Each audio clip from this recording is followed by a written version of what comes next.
Bueno, mis hermanos, hoy llegamos ya al final. Todo se termina. Fueron 8 jueves, enero y febrero, considerando estas iglesias. 7, más la introducción que llevó el capítulo 1, se hicieron 8. Hoy llegamos a la iglesia de la Odisea, una iglesia que muchos dicen representa la iglesia de nuestros días, una iglesia tibia. Tibia.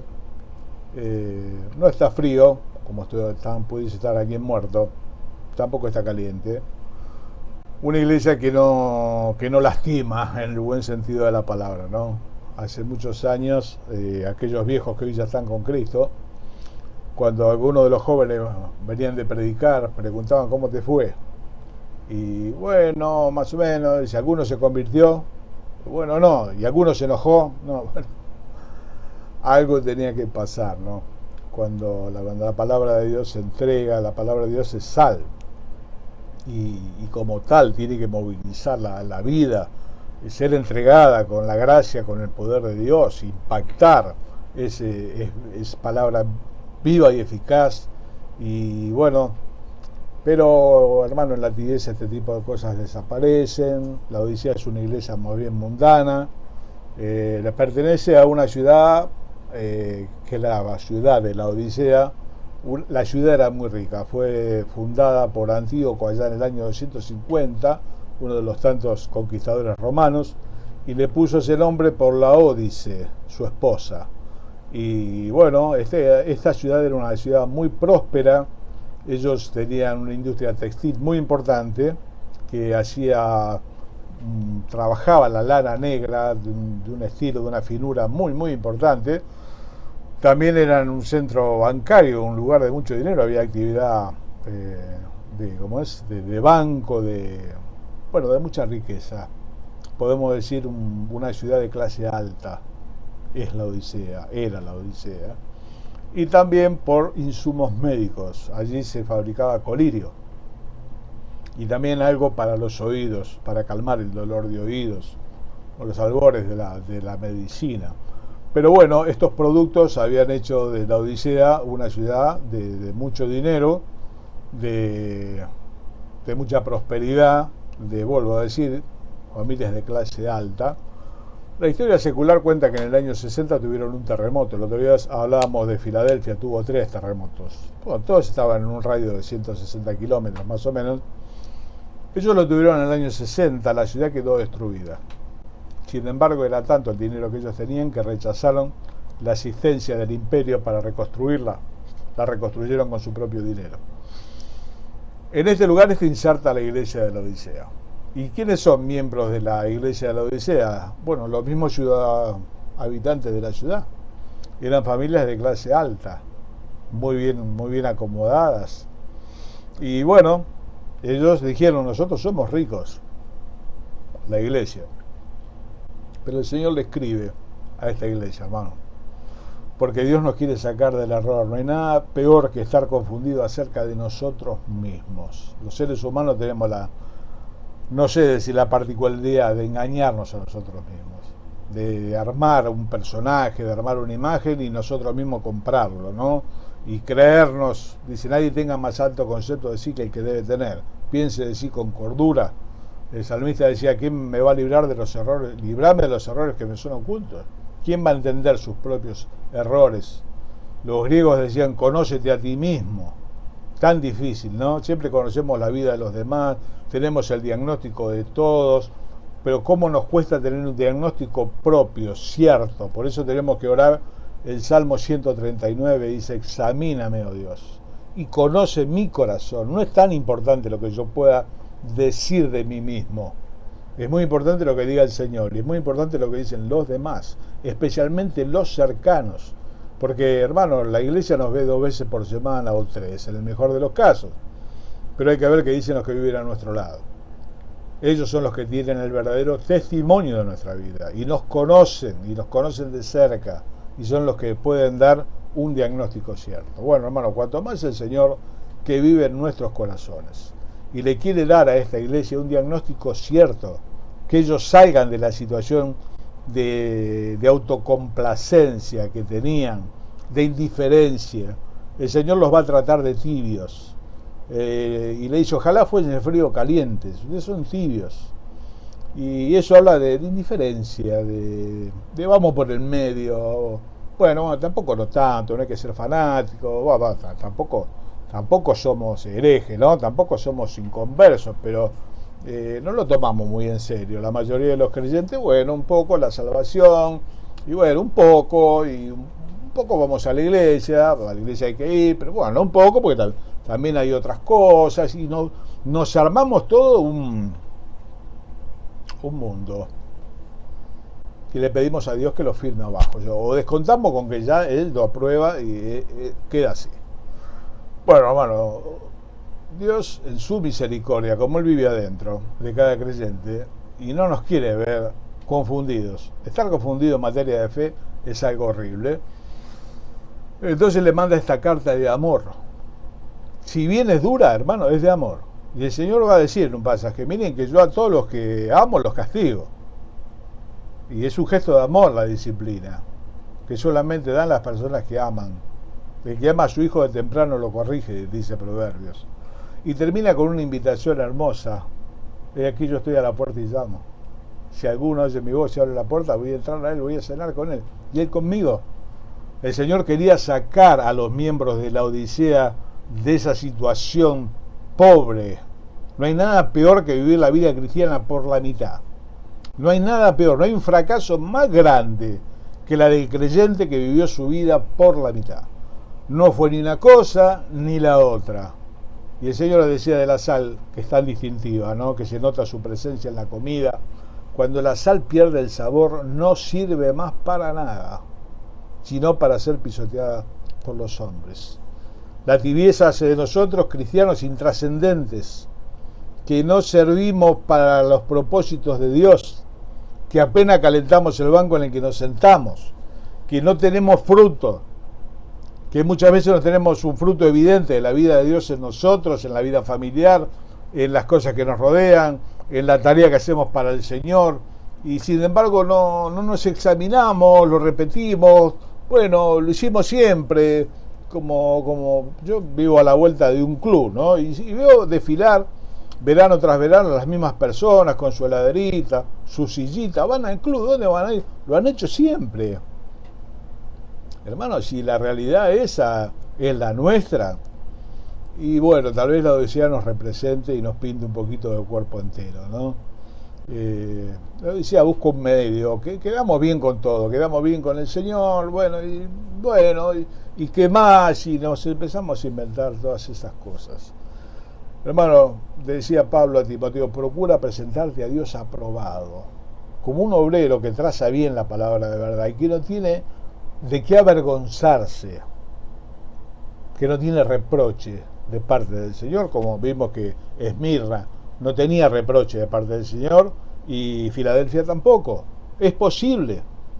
Por eso el Señor nos quiere corregir, hermano, nos quiere sacar de ese estupor, de esa somnolencia que tenemos la mayoría de los cristianos, que estamos allí, que vegetamos, que pasan los años, que nada cambia, o por el contrario, algunas cosas se deterioran, como el mensaje a Sardis, afirmar las cosas que ya están para morir. Hermano, hoy llega este mensaje del Señor que nos quiere sacar de esa situación decadente, que aunque sea la de la mayoría, es decadente. Cuando querramos comparar, hermanos, comparémonos delante de la presencia de Dios y de la palabra de Dios, no al lado de los que se sientan conmigo, que a lo mejor están tan enfermos como yo, y estamos acostumbrados. Cuando Dios visitó el pueblo de Israel en la persona del profeta Malaquías, ellos estaban tan mal que ya no se daban cuenta, y cuando Dios le hacía alguna demanda a través del profeta, le hizo 7. Las 7 veces ellos dijeron, ¿en qué? Ya no se daban ni cuenta que estaban mal. Ya estar mal, está mal. Y no darse cuenta que uno está mal, bueno, hermanos, ya cuando es así, es como cuando ya nos babiamos y no nos damos cuenta, y hacemos cosas que están mal. Es un estado, un deterioro espiritual tan grande, pero como la mayoría está más o menos en esa media, y bueno, ahí en la mayoría nos sentimos medios cómodos. Y hermano, el proyecto de Dios para vos y para mí está en el capítulo 12 de Romanos, verso 11. Fervientes en espíritu, sirviendo al Señor. Fervientes, calientes. ¿Es posible? Claro que sí, hermano. Si todos los días te acercás a la llama, que es el Señor, hay un libro muy viejo, Más cerca de la llama. Si yo me acerco al Señor todos los días, tengo el calor de Dios, ferviente, vamos a estar en el Espíritu. Porque el único que puede calentar realmente el corazón, hermano, es el Señor. No alcanza con ir a la iglesia y bueno, en el mejor de los casos, ¿no? Porque bueno, a veces voy, a veces bueno, no, porque llueve por tantas cosas, todos conocemos, no vale la pena ni repetirlas. Todas las excusas, cuando un hombre de Dios dijo, como David, yo le pedí a Dios estar todos los días en la casa de Dios. ¿Qué ocupación mejor, hermano, podemos tener nosotros que estar con la palabra de Dios, con el Señor, con el pueblo de Dios? Preferiría estar a la puerta, dijo otro salmista. Preferiría estar a la puerta de la casa de mi Dios antes que estar en las moradas de maldad. Y resulta que a veces las moradas de maldad no las vemos tan malas, y aún lo que hace la sociedad no lo vemos tan mal. Esta iglesia de la Odisea vivía en medio de una sociedad rica, y ellos eran parte de esa sociedad rica. Y seguramente ellos tenían hasta un hipódromo, un teatro, tenían de todo. A veces pensamos que todas estas cosas se inventaron ahora. Cuando Dios lo llama a Abraham de Ur de los Caldeos, Ur tenía cloacas. Y Alejandría tenía una biblioteca enorme, lo mencionaba el otro día en otro mensaje. A veces pensamos que la urbanización, el esparcimiento lo inventamos nosotros. La electrónica es un poco de este siglo pasado y ahora. Pero no, ellos tenían una cantidad de cosas. Y es muy difícil que convivan las dos realidades. La del bienestar económico y la del bienestar espiritual. Normalmente cuando el bienestar económico entra en nuestras casas, el espiritual se va por la ventana. Y dice, qué bendición. Bueno, hermano, no sé. Lo repetí muchas veces. Si el bienestar económico es entre comillas, pues ya de riqueza no hablemos, la riqueza está en pocos lugares. Pero ese bienestar económico, ¿no? que todo el mundo anhela, si a mí me sacó de ese fervor espiritual, si me sacó del testimonio, si me sacó de la devoción con el Señor, si me sacó de la palabra de Dios, si me sacó de la iglesia, y soy un cristiano nominal que cumple, que aprueba con 6, yo no fui un estudiante brillante, para nada, porque parece que trabajar, y yo era medio vago. Así que en la secundaria era de los del 6, del 7, nunca un 8, nunca un 9, nunca un 10. Por ahí alguna materia que me gustaba, una, nada más. Que era del montón de los estudiantes porque no me interesaba, era vago, hermano. Para ser brillante en algo hay que tener cerebro y usarlo, las dos cosas. Bueno, no era mi caso. Entonces entra el montón. Y a veces en la iglesia hacemos lo mismo. Vamos a entrar el montón, porque más o menos estamos todos así, yo me comparo con los demás. No, hermano, tenemos que comparar con este modelo. Dios no nos quiere tibios, nos quiere calientes.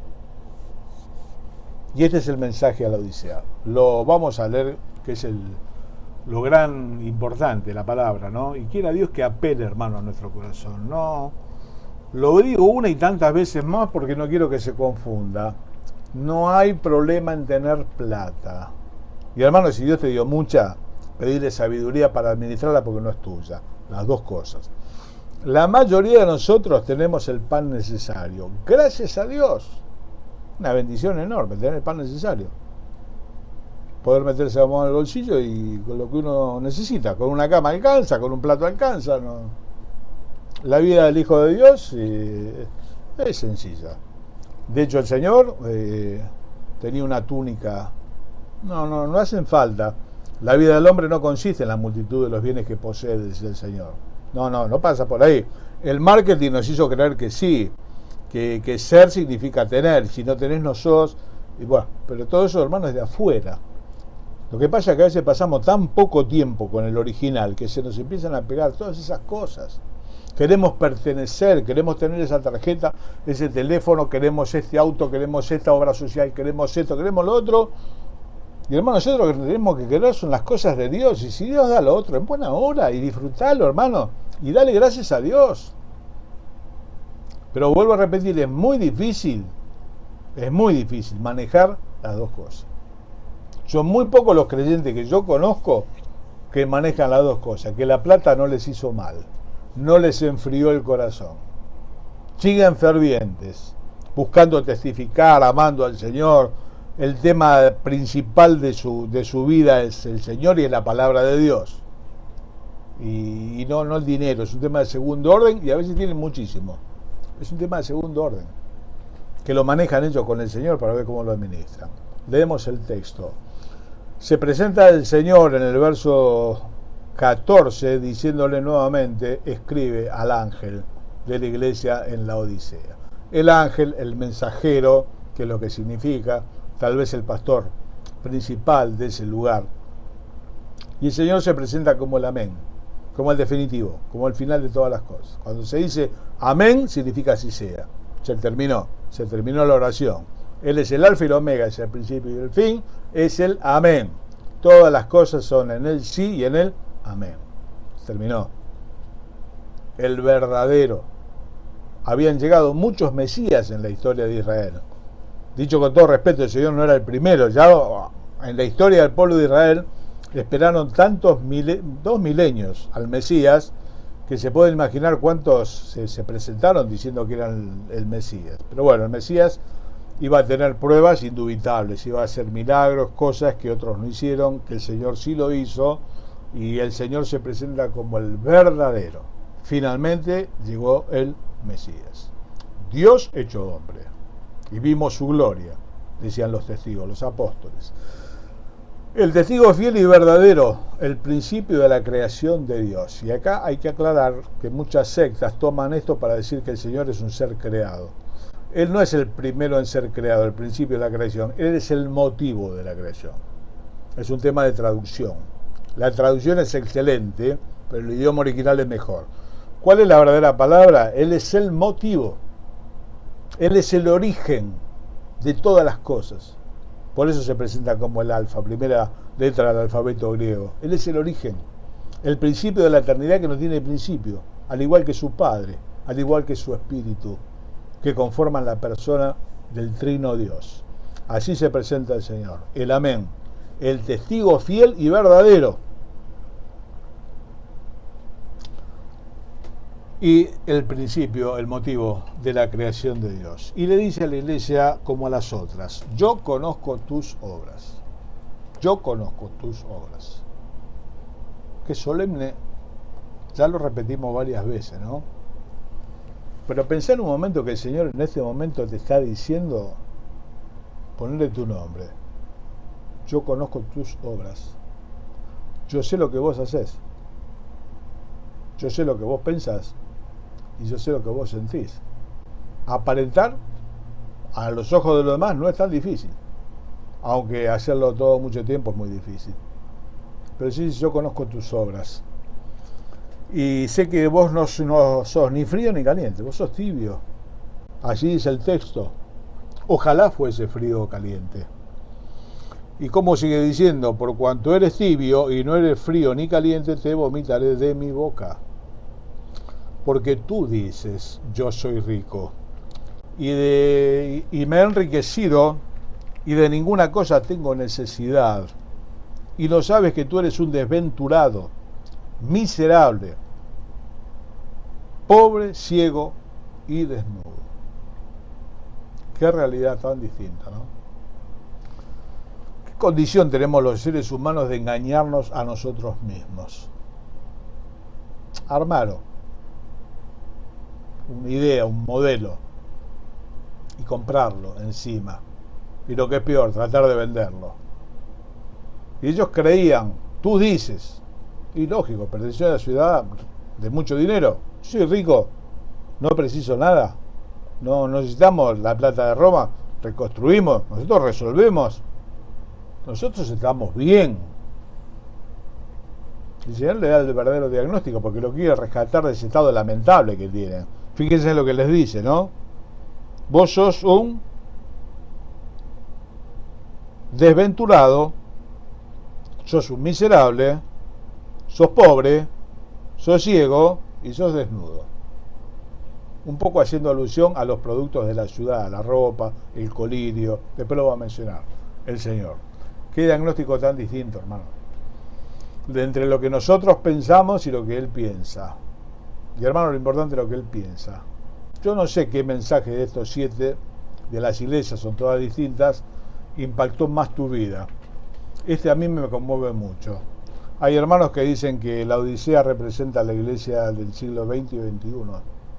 Una iglesia que se ha conformado un poquito al mundo, que tomó la forma, como que se acomodó. No tan distintos.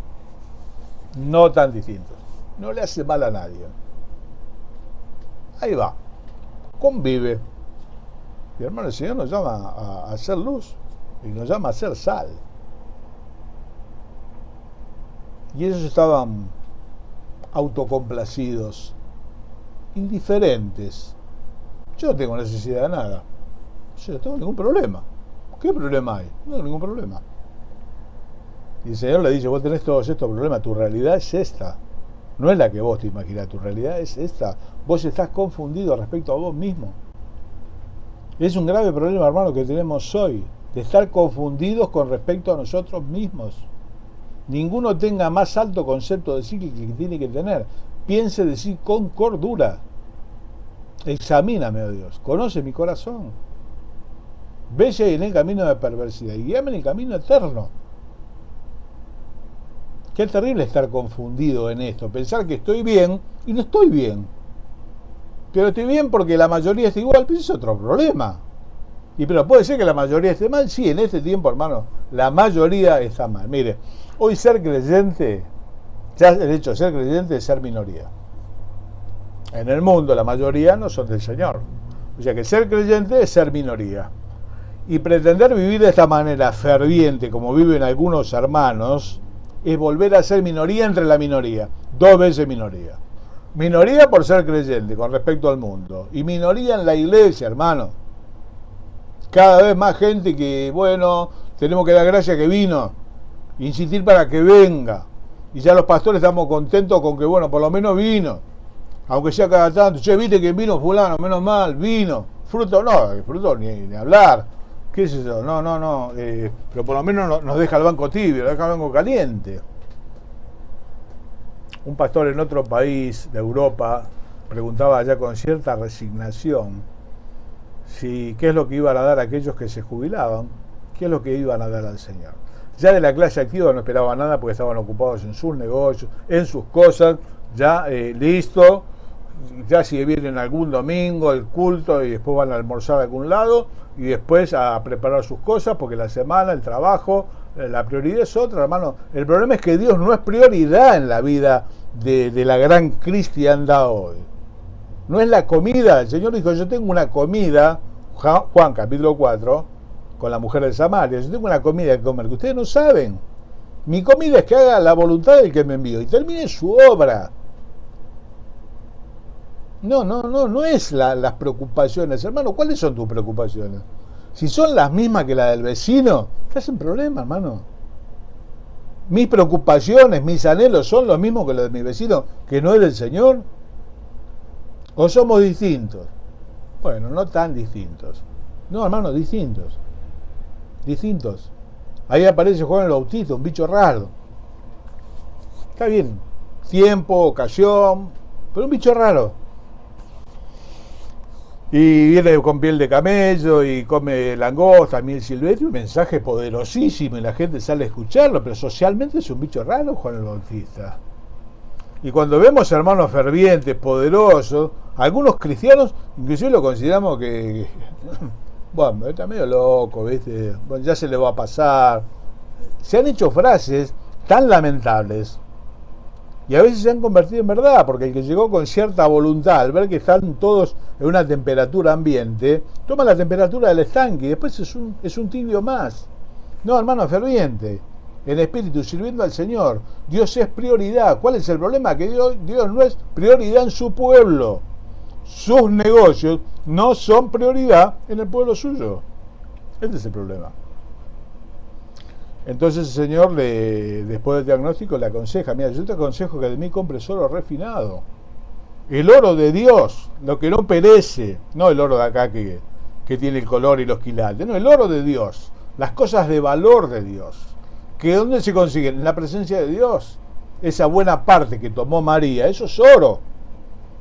Esa voz de Dios en el secreto y esa convicción que se apoderó de tu corazón, hermano, eso es oro.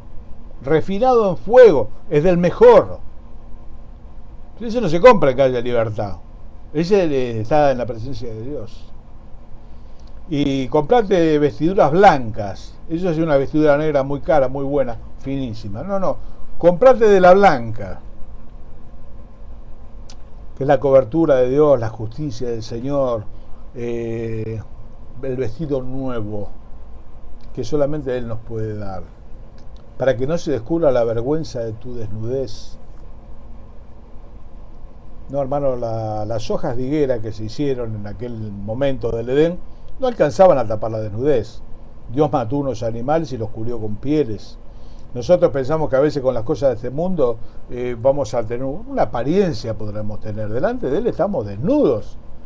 Y lo importante, hermano, para nosotros es no pasar vergüenza cuando salimos a la calle, ¿verdad? Claro, tratamos de vestirnos de la mejor manera. ¿Quién sale, no sé, bueno, decir con el pantalón roto y es moda, ¿no? Pero antiguamente salir con el pantalón roto era una vergüenza, especialmente si estaba roto en la parte baja de la espalda. Pero estar, hermano, en desnudez delante de Dios, eso es grave. No, la vestidura del Señor, la justicia de Cristo, vestime. Y colirio, no del que fabrican ustedes, pues ellos fabricaban colirio, no. Eso que te aclara la visión, ese toque de Dios, que te aclara la visión. El Señor en una ocasión sanó a una persona, le dijo, ¿cómo ves? ¿Cómo ves? Veo los hombres como árboles, dijo él, que caminan. Lo tocó de vuelta y ahí los vio claramente. Nosotros, la tibieza nos hace ver a veces las cosas como no son. Los hombres los vemos como árboles, no vemos oportunidad de evangelización, nada. ¿Qué necesitamos? Necesitamos un toque de Dios, hermano, colirio de Dios, Señor. Ungí mis ojos, no veo. Veo lo que ve mi vecino, problemas veo. El noticiero veo. No, hermano, necesitamos que Dios abra los ojos del alma. Señor, unge mis ojos con colirio, del tuyo. No de que les hizo hacer tanta plata. Y le dice, mirá que yo reprendo y castigo a todos los que amo. Por tanto, sé celoso y arrepiéntete. Hay hermanos que piensan que Dios no castiga. Hermano, Dios castiga, lo dice la Biblia. Dios castiga, grábeselo en la cabeza, a todo aquel que recibe por hijo. Porque así es como se aprende. Del Señor se dice misteriosamente que por lo que padeció aprendió la obediencia. Siempre repito lo mismo. No lo puedo entender, porque el Señor sabía todas las cosas. Sí sé que la obediencia se aprende padeciendo. Yo aprendí más llorando que riendo. No tengo ninguna duda. Y hermano, Dios nos corrige y nos castiga para nuestro bien y nos disciplina para nuestro bien. Una palabra que hoy es mala palabra en las iglesias, la gente ni quiere escuchar. Los creyentes no la quieren escuchar la palabra. No, a mí hablame del rebaño. No. Yo escuché a una hermana hace muchos años y decía, ese no es mi Dios. Como que hay un Dios para elegir, ¿no? A mí me gusta el que me salva y el que me cuida y me lleva a UPA. Después lo demás no me gusta. A mí no quiero salvación, quiero que me cuide, quiero un evangelio a mi medida. No quiero el de la Biblia, no, yo quiero algo para mí. Arrepentite, dice el Señor. Con este diagnóstico que te doy. Y le hace la invitación más cariñosa que el Señor le ha hecho a las iglesias. Un pasaje muy conocido los domingos cuando se predica el Evangelio. He aquí yo estoy a la puerta y llamo. Si alguno oye mi voz y abre la puerta, entraré a él, cenaré con él y él conmigo. Vamos a tener un momento de intimidad.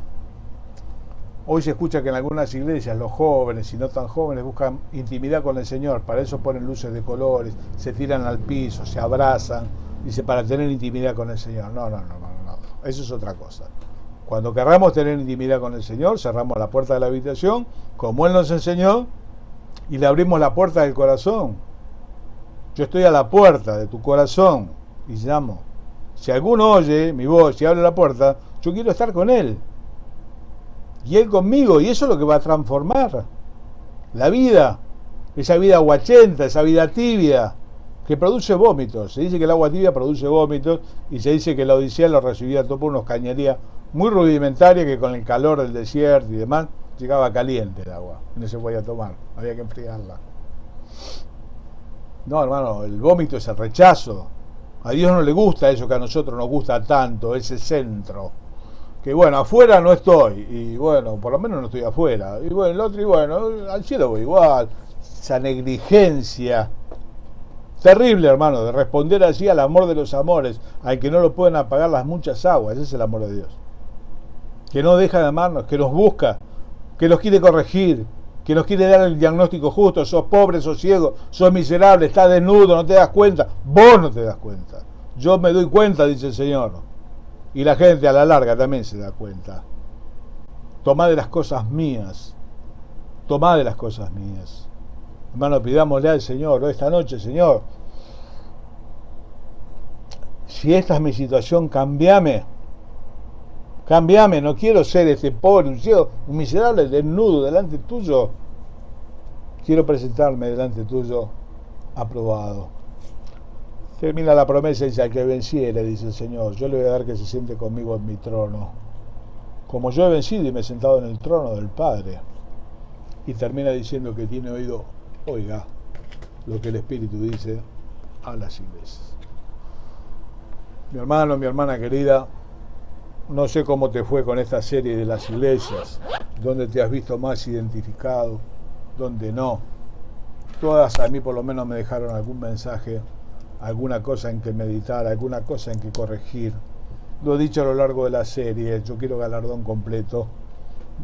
No hay nada peor, no hay nada más triste que vivir la vida cristiana por la mitad. Es el mayor de los fracasos, vivirla por la mitad, dividido. La mayoría de los creyentes hoy queremos lo mejor del cielo y de paso lo mejor de la tierra, queremos disfrutar, ¿no? Que solo se vive una vez, tanta pavada, hermano. Pablo decía, para mí vivir es Cristo. Y vaya que padeció por vivir de esta manera. Y sin embargo, para él el vivir era ese. ¿Y el otro no se puede disfrutar? Sí, hermano, se puede disfrutar. Pero no puede ser lo único, ¿se entiende? La Odisea es pobre. Es tan pobre, como dice el dicho, lo único que tiene es plata. Dios quiera, hermano, que no sea nuestra realidad nunca. El Señor te bendiga muchísimo, hermano mío. Y a todos les digo, algún día si te acordás, yo con un huequito y un poquito de me arreglo, orá por mí.